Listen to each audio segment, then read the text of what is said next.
So here I am back on the Starchild. It took me a minute. I have a bad habit of saying Moonwatcher because I was doing that for so long. And I'm, thank you, Mike Okuda, for sending me pictures. Now, Adam sent me a bunch of pictures, and you said, well, you probably don't need any more. You probably have plenty, but as it turns out, the pictures you sent, and there's your lovely wife, Denise, at the actual exhibit when it was in town.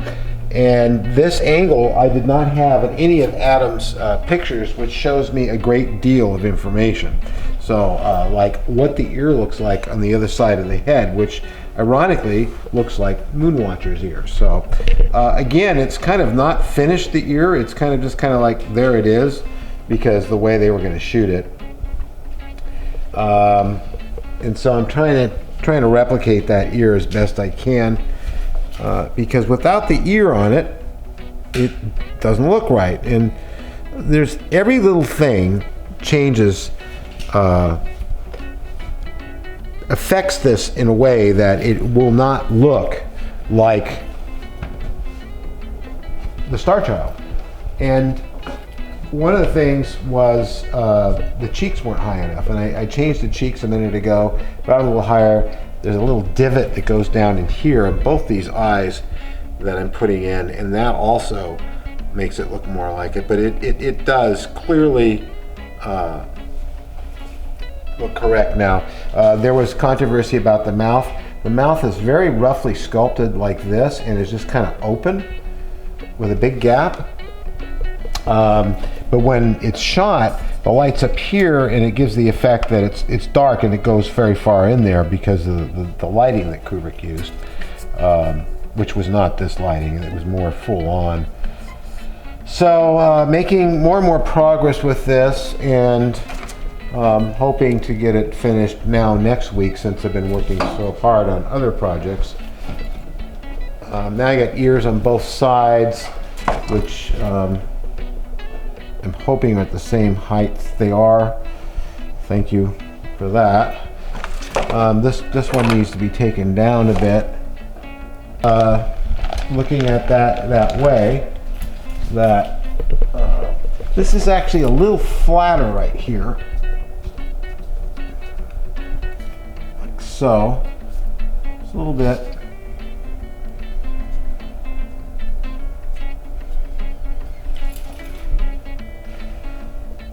And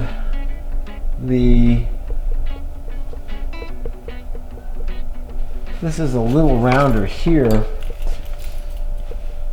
Oh, this is hard. Right here, goes up to the ear like so. A little bit of a fold. It's hard to see in the dark like this, but I want that same light, because it helps me get this correct. It brings that a little further back, and this line's a little sharper right through here. There we go.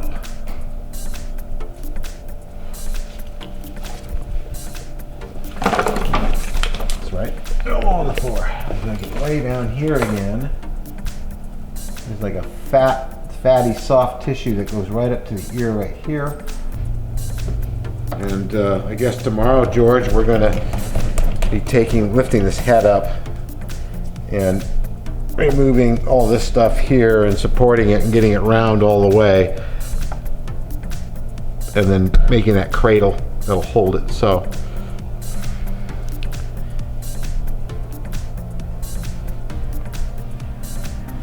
you gotta love water-based clay for being able to do things so quickly, even if it does smell a bit like mold, a lot like mold. So this is going to go on for a while longer, maybe another couple of days or so. I have to address working on this part of it, smoothing the legs off, and they're pretty correct, although I have a little narrower, and this one seems to be ahead of the other, but And that's how it is on the real thing too, I can see.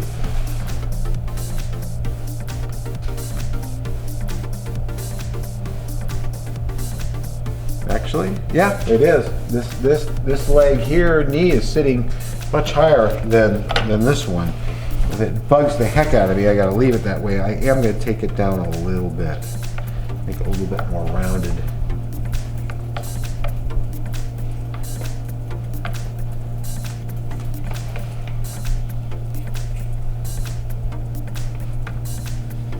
And fatter. Baby fat, lots of baby fat.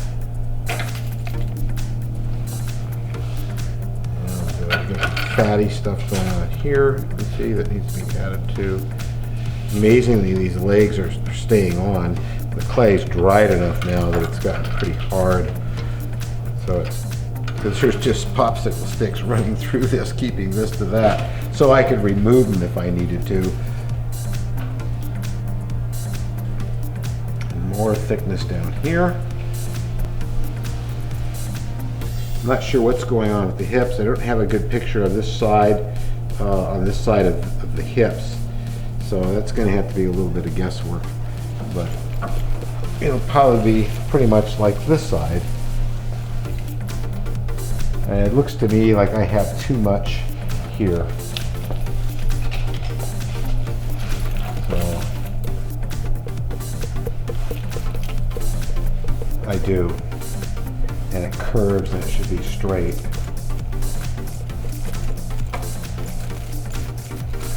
I can't tell you how nice it is to be away from the head and just getting to a point where I can finish this off. So we're still continuing on with the sculpture. It's come a lot further along since the last time you saw it, believe it or not. What George and I did is, you see this here?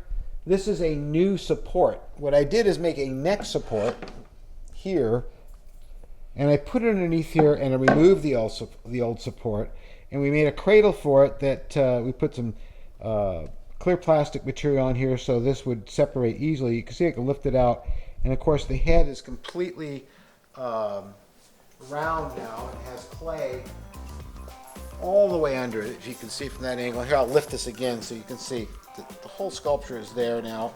I can get the plastic out, sort of. And so what this is good for is being able to, I was able to shape the back of the head finally and get the full round in there, get the ears placed in the right positions, and also allowed me to get underneath the back side and started being able to work on that. Now the back here and the back of the head will be finished, completely finished, after we do the first half of the mold. And of course the first half of the mold will be done without the arms, and will be done of the seam line that runs basically kind of like this, all the way here, here, around here, down here, half the head, and all the way around. And it'll be in two halves with a very thick silicone jacket and a 1630 mother mold on it. The nice thing about these hands too, that were not done on the original in the film, is that I'm able to actually, and I started working on the insides of them, I'm actually putting detailing in the sides, which the originals didn't have. You really can't see it, but I like the fact that it's there. And you see how easily those move, so we can make separate molds on those. So what has been done on the head, of course, has been getting the eye shaped exactly the way they are in the original. They were close before, but now I'm going in and fine-tuning them a lot. And you notice how the nose doesn't look so pug in this lighting, because the lighting changes the sculpture so much from lighting to lighting. I'm still just kind of smoothing and smoothing and smoothing. And this will probably end up being a lot smoother than the original, but I'm going to leave some of the roughness in it to make people like Adam Savage happy, who wanted it to look as much like the original as possible. So I'm using this piece of mattress foam, polyurethane foam. It's really good for smoothing out the surface. And of course, the more I do on this, the closer it's getting to being a finished piece of work. So next week, we're going to finish off the sculpture and start making the mold. We'll start by laying up the various parts and pouring silicone, and that should be next week. So check back for the next installment of making the Starchild from 2001 for the 50th anniversary.